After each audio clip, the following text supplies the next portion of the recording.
Hello and welcome to today's tutorial.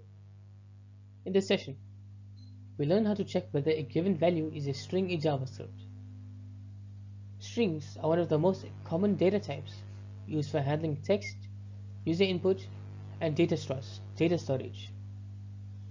Let's explore an efficient way to identify string values.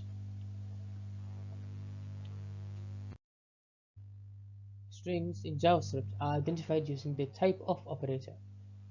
Unlike other data types like numbers, booleans, or objects, string always returns string when checked using type-of. This function works by checking the data type using type-of.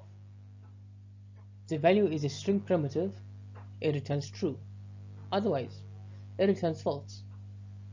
This method ensures accurate detection without extra logic.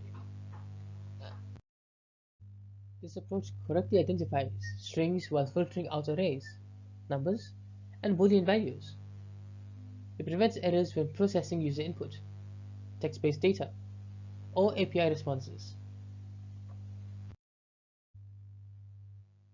This function correctly distinguishes strings from other data types, ensuring that only valid text inputs are processed. The type-of operator provides a reliable way to check string values before performing operations.